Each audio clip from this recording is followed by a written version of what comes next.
Let us travel back to Rome in the year 250 AD. Do not imagine the pristine marble, statues or the clean white togas of the movies. Instead, look into the back alleys, where the air is thick with the scent of roasted chickpeas and the grit of ancient dust. This is the real Rome, a bustling hub of commerce where the common man struggles to build a future. In these narrow streets, we meet a man named Lucius. He is neither a powerful senator nor a decorated general. He is a simple merchant who sells olive oil harvested from the sun-drenched groves of Spain. For 20 years, Lucius has followed a steady rhythm. He brings jars of liquid gold, his precious oil, to the Roman markets. In exchange for his hard labor and his harvest, he receives silver denarii, the trusted currency of the great empire.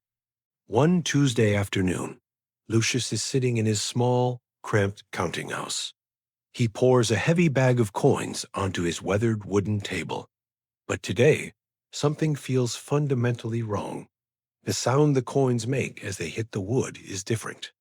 It does not ring with that high, sharp silver tone he remembers so clearly from his youth. Instead of a melodic chime, the coins produce a dull, hollow thud that echoes uncomfortably in the small room. He reaches out and picks up a single coin. He notices that the face of the emperor, it happens to be Gallienus this month, looks slightly blurry, as if the metal itself were tired. Lucius takes a small knife and carefully scrapes the outer edge of the coin. His heart sinks as the truth is revealed. Beneath the thin, shimmering skin of silver, there is a dull, ugly heart of copper. He realizes the horrifying truth. The emperor is lying to him. Lucius understands the gravity of the situation. The government is printing money without the silver to back it up.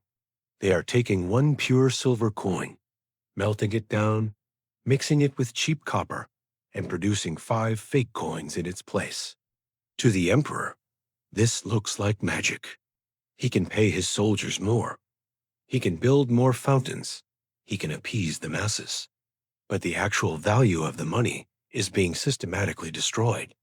Lucius looks out at his olive trees. Those trees did not suddenly double their production of fruit. The sun did not shine twice as hard this year to bless the harvest. The physical labor of his workers did not suddenly become magic or more efficient. Only the coins changed. The currency became a reflection of political will rather than physical reality. The merchant realizes that he is working just as hard, but for a reward that is slowly vanishing. By the end of that very week, the consequences reach the marketplace. The baker tells Lucius that a simple loaf of bread, which used to cost 1 denarius, now costs 4. Why? Because the baker is not a fool. He sees the copper heart of the coins, too. He knows the magic coins are worth less than they were yesterday. This is the moment the Roman Empire truly began to die. It was not when the walls fell, but when trust in the money evaporated. In a fit of desperation and foresight, Lucius takes action. He gathers his remaining pure silver and gold coins, the old money from better times, and places them into a sturdy clay jar.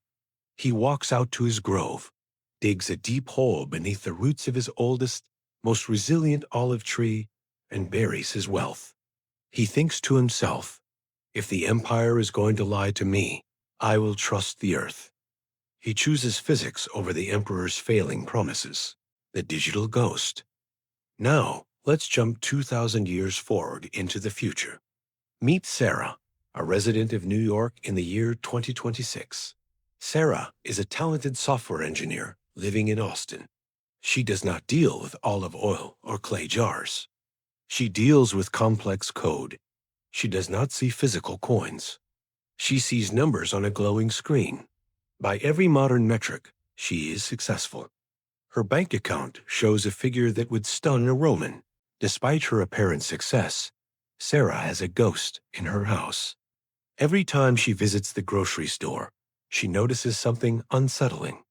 The number on her banking app remains the same, but the bag of groceries she brings home gets lighter and lighter. She looks at the house she wants to buy. 5 years ago, The price was $300,000. Today, it is $650,000. Her salary hasn't doubled, and the house has no new rooms. Let us travel back to Rome in the year 250 AD. Do not imagine the pristine marble, statues or the clean white togas of the movies. Instead, look into the back alleys, where the air is thick with the scent of roasted chickpeas and the grit of ancient dust. This is the real Rome, a bustling hub of commerce where the common man struggles to build a future. One night, the fragility of this system becomes personal. The power goes out in Sarah's neighborhood after a transformer blows. Her phone dies.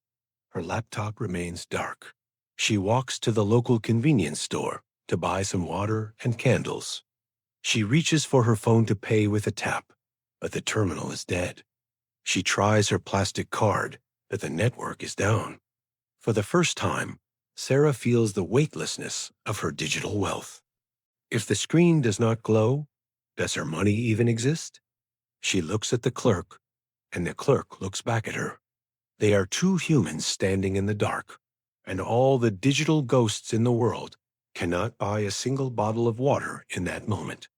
The sophisticated systems she relied on have vanished with the electricity. She realizes that her wealth is a series of promises held together by a grid that can fail at any given moment. The chemistry of the sun. Why didn't Lucius bury a jar of grain? Why not a jar of fine silk? Why did he choose gold? This is where the technical becomes truly poetic. Imagine the periodic table of elements. It is essentially the menu of the universe. If you want to create a store of value, a way to move your hard work through the dimension of time, you have to pick an element that can survive the journey without degrading. You cannot pick gases because you cannot hold them in your hand or store them easily. You cannot pick liquids, for they leak away and are difficult to transport. You cannot pick iron because it eventually rusts. Within 50 years, Lucius's iron wealth would be nothing but a pile of red dust. You cannot pick reactive metals like sodium because they explode if they touch water. You certainly cannot pick radioactive metals, as they will kill you. That leaves you with a very small group of precious metals. Silver is a great candidate, but it tarnishes over time. Platinum is excellent, but it was too hard to melt with ancient technology because its melting point is so high. Then there is gold. Gold is the lazy element of the universe. It does not want to react with anything. It is chemically indifferent to the world around it, which is exactly what makes it a perfect store of value. You can put gold at the bottom of the ocean for 1,000 years, and when you finally pull it out, it still shimmers with that same buttery glow. It does not need a promise from a king or a politician to be valuable. It is valuable because it is rare, indestructible, and intrinsically beautiful. When Sarah finally buys her first gold coin, a small, heavy 1-ounce piece, she feels something she never felt with her glowing banking app. She feels density. She realizes that this little disc represents about 200 hours of a human being's life. It represents the effort of digging into the earth, refining the ore, and minting the metal. It is not a ghost or a flickering pixel. It is frozen energy. It is a physical manifestation of human effort that cannot be deleted by an algorithm or inflated away by a central bank. It is the ultimate anchor in a shifting world, the great divorce. So, if gold is so perfect, why did we forget its importance? For most of American history, a dollar bill was just a claim check for gold.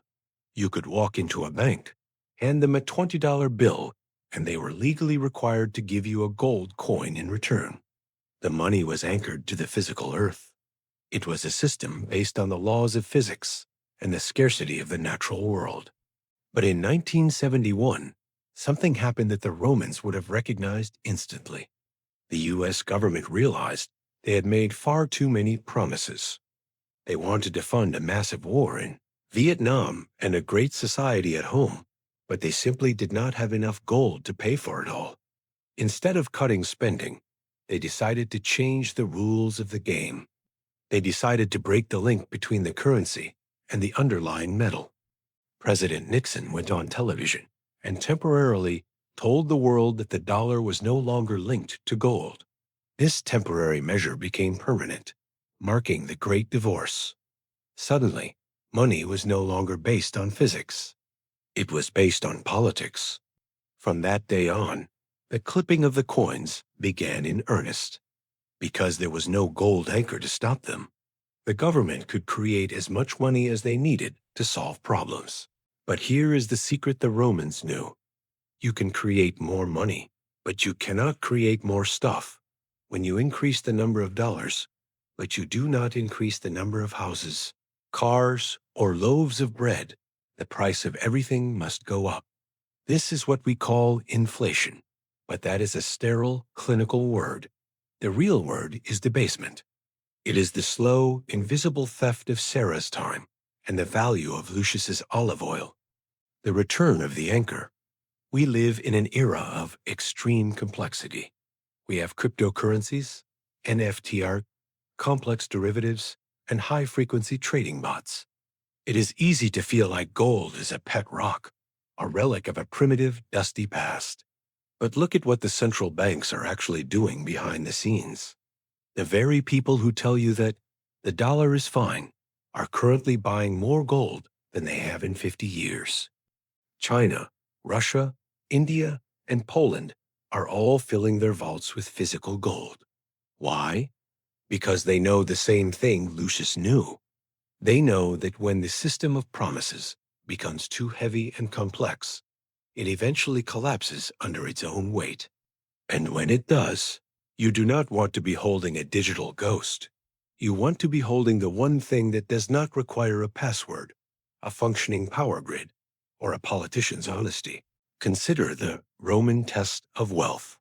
If you want to know if an investment is relevant today, ask yourself this: if I bury this today, and my descendant finds it in 500 years, will it still have value? A bank account? The bank will be gone. The currency will be replaced. A stock? The company will likely be bankrupt or evolved. A digital token? The blockchain might exist, but will anyone still have the key or the hardware to access it? Physical gold? In 500 years, a human will see that unmistakable yellow shimmer and their heart will skip a beat. They will know, instinctively and biologically, that they are holding hard work that has been preserved across time. They won't need an app to tell them it's valuable. The value is inherent in the atoms of the metal itself. Gold passes the Roman test because it is the only asset that is truly independent of the system. Becoming the modern Ramon, the story of wealth is not a story of complex mathematics. It is a story of trust. We have forgotten what the Romans learned the hard way, that you cannot outrun the laws of nature. You cannot print prosperity into existence. Physical gold is relevant today because we are living through a Roman moment. Our systems are fast and brilliant, but they are built on a foundation of debasement. Investing in gold is not about getting rich quick.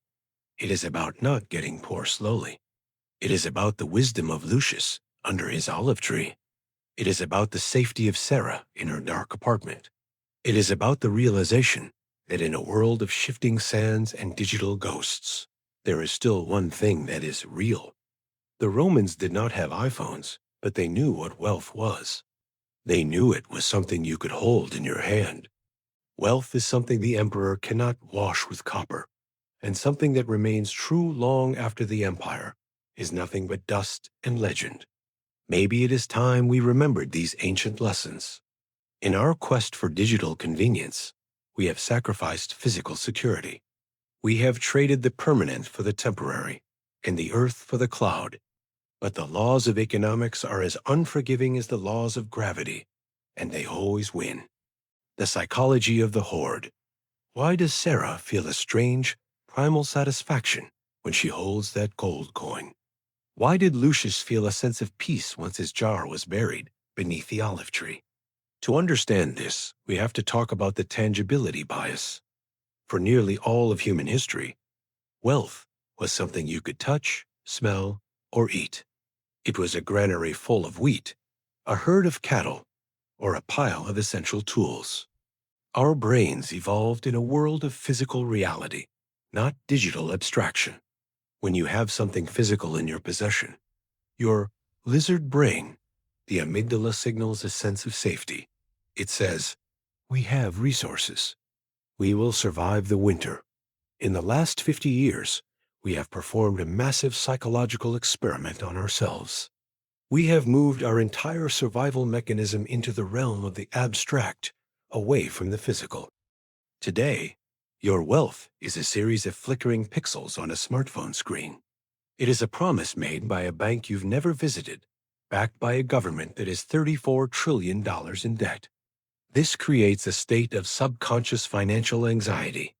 Even if you have $1 million in a brokerage account, a part of your ancient brain is screaming, "But where is the wheat? Where are the cattle? What if the glowing screen goes dark?" Gold provides something that a digital ledger cannot: object permanence.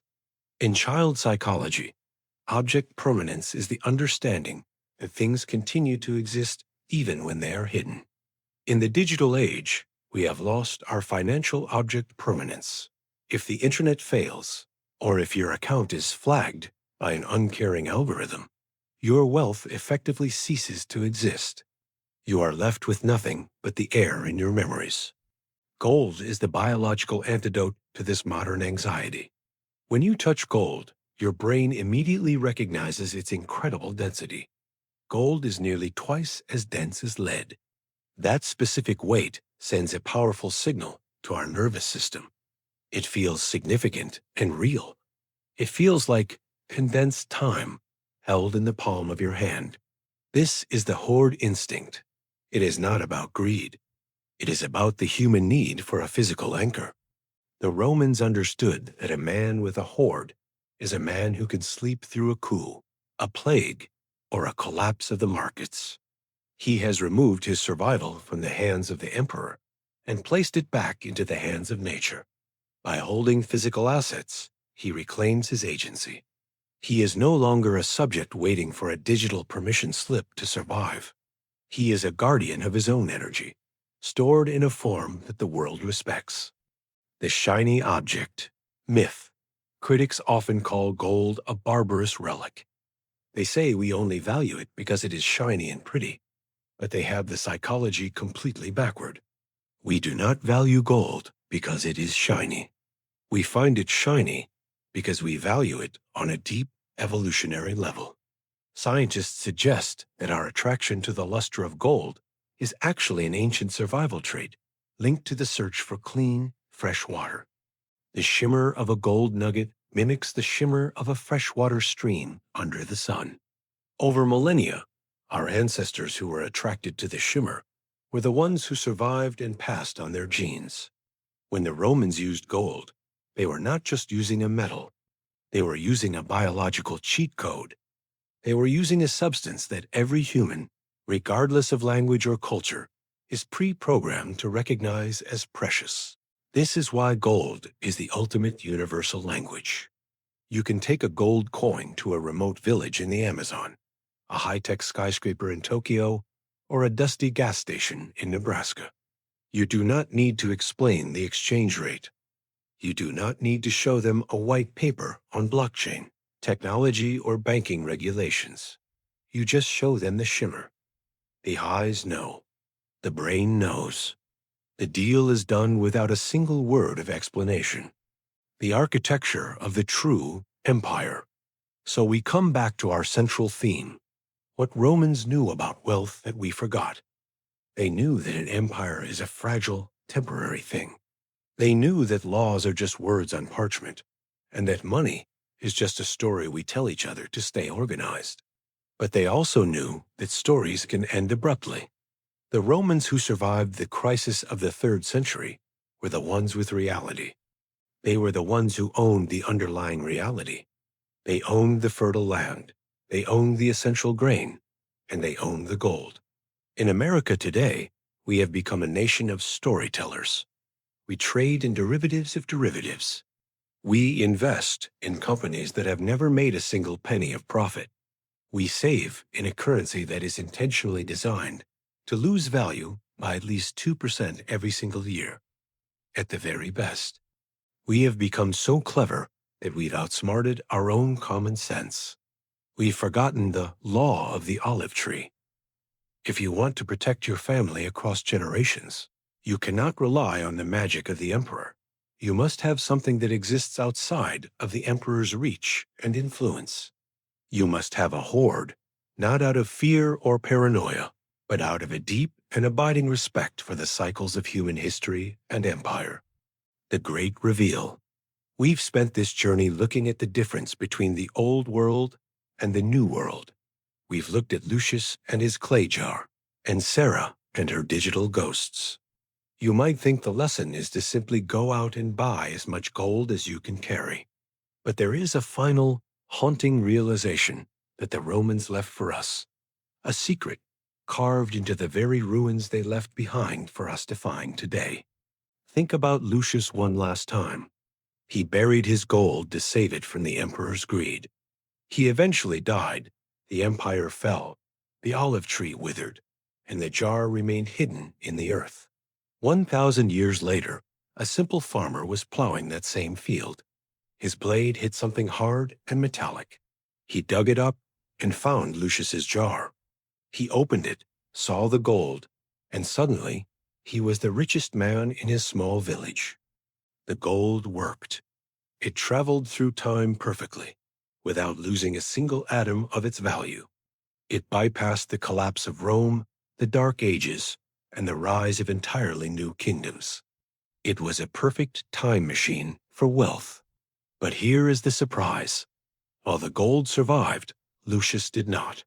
The Romans' greatest secret wasn't just that gold is true wealth. It was the realization that gold is the only thing that is truly permanent. This permanence makes us, by comparison, even more temporary. We think we own gold. We think we possess it in our safes and vaults. But the Romans knew the ultimate truth. You do not own the gold. You are just its temporary guardian for a brief moment in history. Gold has been here for billions of years, forged in the heart of exploding stars. It will be here long after the United States is just another chapter in a history book. Gold will be here when our digital ghosts are forgotten and our skyscrapers are nothing but rusted skeletons in a forgotten skyline. The Roman secret is a humbling one. Physical gold is relevant today because it is the only thing we have that doesn't care about us. It does not care about our politics, our technology, our social media, or our progress. It remains indifferent to the rise and fall of our many human ambitions. We use gold to anchor our lives because we are the ones drifting in the wind. We are the ones who are clipping our own coins of time and energy every single day. So, is gold a relevant investment for a modern person? Yes, but not because it will make you rich in the way a lottery ticket might.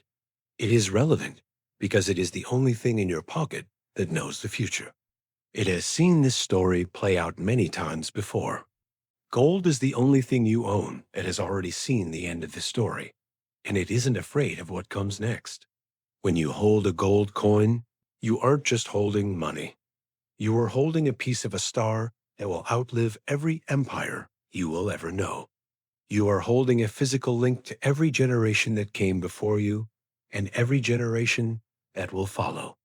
It is a bridge across the turbulent river of human history. That is a wealth that no digital screen can ever hope to match. It is a security that no bank can truly guarantee. As we move further into an age of abstraction, the value of the concrete only grows. The lessons of the past are not there to scare us, but to guide us back to reality. Lucius and Sarah are the same person, separated only by time. They both seek the same thing, a way to make their hard work last longer than a sunset. In the end, wealth is not about how many zeros are in your account. It is about what remains when the lights go out. It is about the jar under the tree. It is about the shimmer in the dark. As the world becomes more complex, the answers become simpler. Look to the earth. Look to the metal. Look to what the Romans knew. For in the reflection of a gold coin, you might just see the future and the wisdom to survive it with grace.